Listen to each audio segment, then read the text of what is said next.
Thank you, Chris.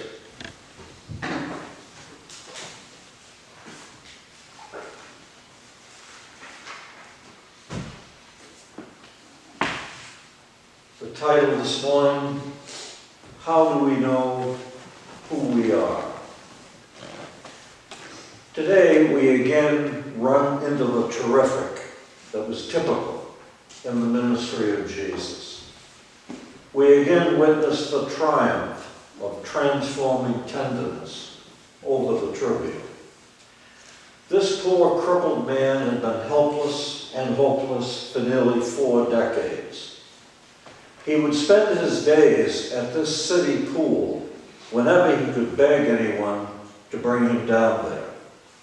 Legend had it that every once in a while, an angel would come and stir up the water. The first poor wretch who could get himself into the pool would then be healed.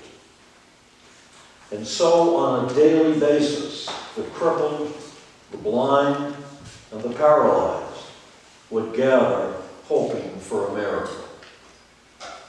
We can only frown and shake our heads at such superstition. Then again, we're only about a half hour from either Cottage or the Hitchcock. Superstition aside, Jesus intervenes and mercifully heals the man. After almost 40 years being crippled, the man is on his feet, up and at him, and off on his way. Wonderful. As soon as he can get his address, there'll be a guy over from the Reader's Digest to do a feature on him. It's the feel-good story of the month. What's not to like about this picture? Well, hold on just a bit.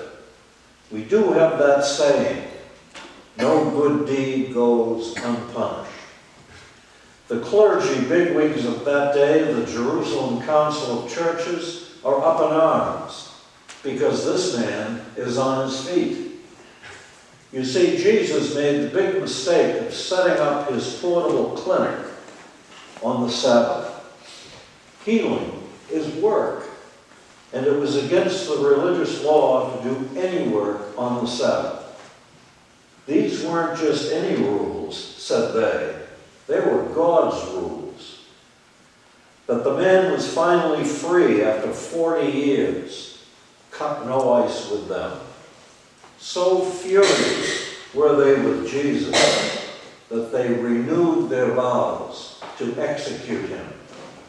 And down the road they did just that. How could they so ruthlessly rain on that man's parade? Were they really the insensitive idiots they seem to be to us? There was some method to their madness. Let's pause and ponder before we recite them the whole riot act. The Jews were an occupied country, a captive nation, and an unpopular, persecuted minority in a cruel, hostile world. They had been overrun and run over for centuries. Currently, the Roman boot heel was on their necks. It was dangerous to be a Jew. There were wonderful reasons not to go to the trouble. To instead give up their unique but painful identity and just blend in. The melting pot would have been so much safer, so much easier.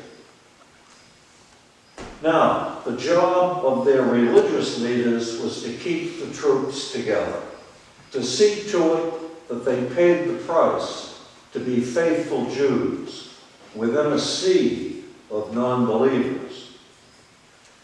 They understood their identity as Jews, as God's people, to depend on 3 things. The first one involves males only. Circumcision. Second, the kosher food laws. And third, the strict observance of the Sabbath. This trio of traditions was no line in the sand. It was seen by the leaders as a cement block wall, holding back a sea of unbelief and obliteration. Violate these three behaviors, and the wheels come off. You are no longer really a Jew, no longer truly one of God's people. That's how you knew who you really were. You are circumcised, you maintain a kosher table, and you keep the strict Sabbath laws. Those things tell you you are God's people. Now, some examples, some explanation. The first one, circumcision, I'm not going to explain. If you need it to be explained, it'll have to be done somewhere else and some other time.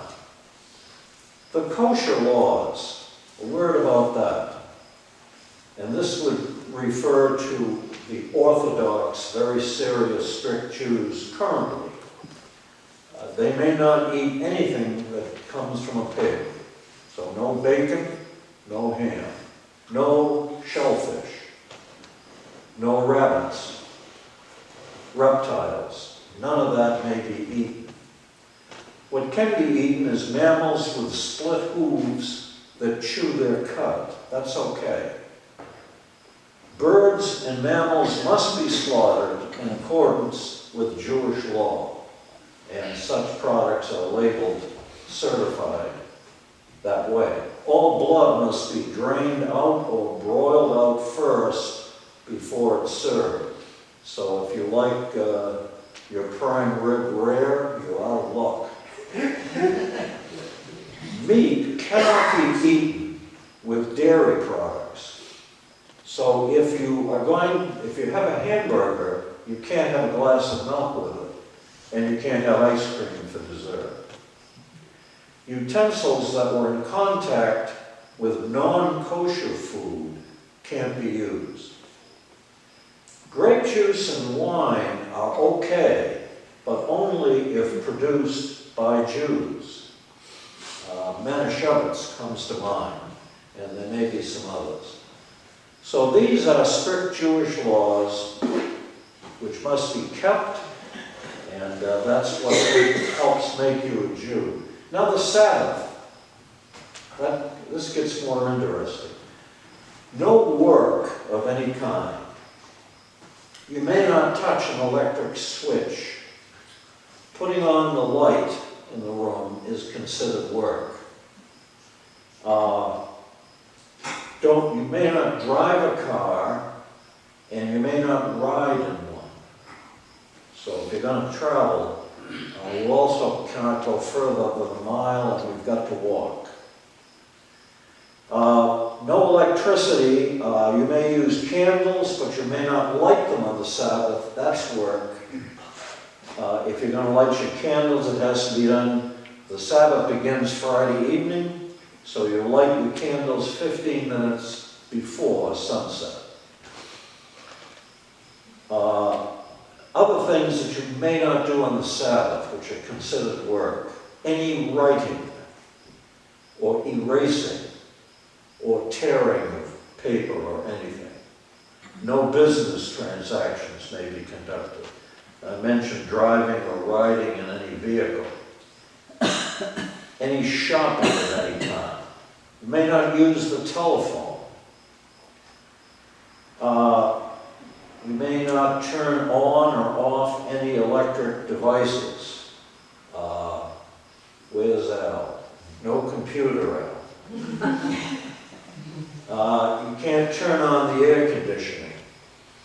I think if you were in Florida in the summer, you might be able to put it on before the Sabbath actually begins, but then you'd have to leave it on. No cooking or baking. So any food you're going to consume has got to be prepared before the Sabbath. No gardening.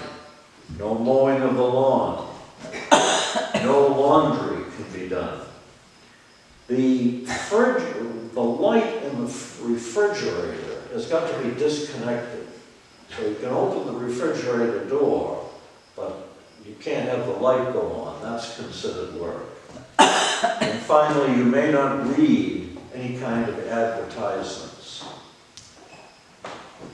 Now, if you have a family, the young people would find this burdensome, children, and they would ask their parent, "Why, my friends in school don't have to do all this stuff. Why do we?"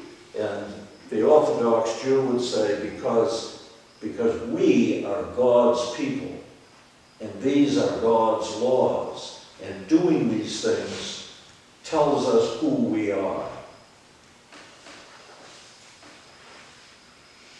Now comes this self-appointed prophet from the Sept of Nazareth to start prying loose the blocks in that cement wall I mentioned, to open a hole to let the sea of infidels flood in. The clergy of the Jerusalem Council make more sense than at first glance. There was a method to their madness. But it was madness. The God of Israel wanted something else from them and from us, and he always has. We know who we are by another quite different mark of identity. Israel's prophets were quite clear about the essential elements in the identity of God's people. Hear the passion of the prophet Amos. I hate